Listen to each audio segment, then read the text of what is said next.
This is author Philip Wyeth here to announce the publication of Reparations Maze, the fourth and final book in my Future History series. It's been quite a journey for me, as well as the whole country, since I first wrote Reparations USA back in the summer of 2017, so I'd like to discuss these books within the broader political context. First, here's the setup for this speculative fiction world. The year is 2028. There's a new bureaucracy called the Historical Reparations Administration, which uses a document-crunching supercomputer to collect and pay restitution for colonialism and slavery. Near-total surveillance seems to have accompanied the program, and we see the effects of this scrutiny state through the diverse cast's eyes: white, black, Asian, Hispanic, rich, poor, young, old, male, and female. Now, in light of the controversy surrounding the book American Dirt, let me make some distinctions between the four reparations novels and what Jeanine Cummins wrote. First and foremost, I did this on my own ideas and on my own time, without any publishing industry money, network access, or its agenda promoting me. I recently read the beginning of American Dirt, and the bottom line is this: beyond the charges of cultural appropriation or lazy stereotypes, it's just a transparent propaganda piece meant to manipulate people's emotions into having politically correct opinions on immigration. It's as obvious in its construction as it is blatant in having been written to serve an agenda separate from so-called literature. So, how do Reparations USA, Mind, Core, and Maze differ from this other book? This is important because I'm the trifecta of badness. A straight white male with no Puerto Rican grandma to pull out of a hat. There are literally hundreds of ideas in my series, over a dozen characters whose arcs are expressed genuinely and in authentic voices. There's heart, humor, outrageous spectacles, and real people struggling through the fog of confusion to make empowered decisions. And I don't play it cheap or obvious. I think a lot of entertainment that's so-called progressive sells itself short or reveals its hollowness by taking the obvious path with overblown revenge fantasies, as if they're only looking backwards or for enemies to punish, and not trying to create a more desirable future after settling the historical ledger. Here's where I really go for broke, with one of the weirdest elements in the series, a new religion called the Church of Modestianity. They parlay their fear of a surveillance state that's recording their every move into wearing conservative clothing, behaving politely, and most importantly, seeking fulfillment through intimate engagement with daily life rather than chasing after social media likes. The books alternate between macro-political events and everyday vignettes. If the 2028 presidential election campaign is my vehicle to extrapolate today's major issues, then the journeys of my black teenage rapper Clyde and Latino college student Luis are ground-level explorations of poverty and life in a multicultural America. I also give a thorough examination of the white progressive mind with the character Kate Donahue, what motivates them, as well as what planted the seed to put them on the path of playing savior.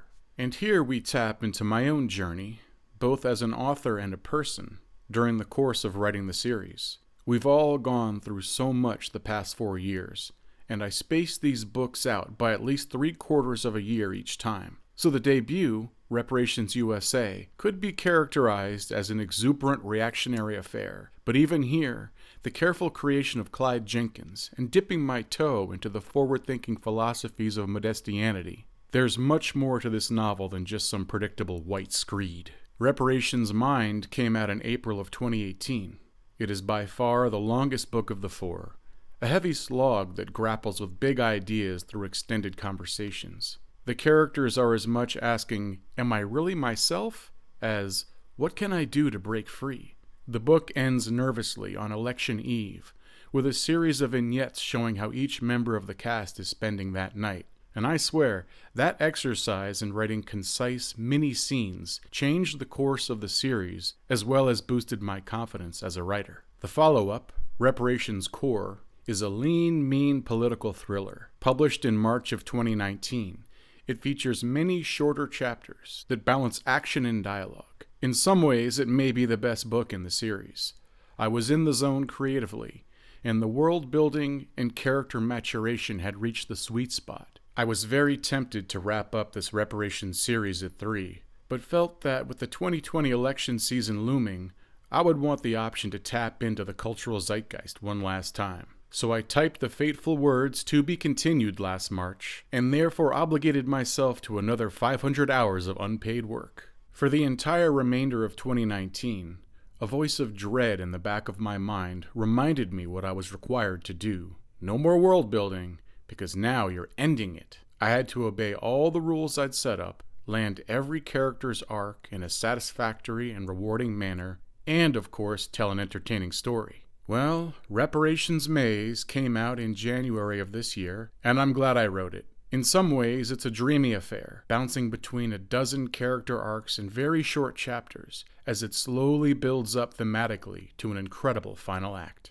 Now, after it's all over, to think that I was able to transcend my spite and assumptions, to not only humanize the diverse cast, but let them all speak authentically, for them to act and make choices with dignity, but not because I was pandering or romanticizing these characters, as so often happens. It means that if I was able to get past myself, then maybe someone who picks up the book skeptically can also get over themselves and be open to the ideas within. Because I checked, no one else has written a fictional dramatization about reparations in the 2017 to 2020 window. In fact, the only book out there that's remotely close is something I just discovered, an incredibly ambitious project by K. Anderson Yancey called Reparations 1: The Attorneys. The background information says it took over 20 years to research and produce, and I will most definitely check out the audiobook, which has over 50 performers and covers the oppression of many different ethnic groups throughout history.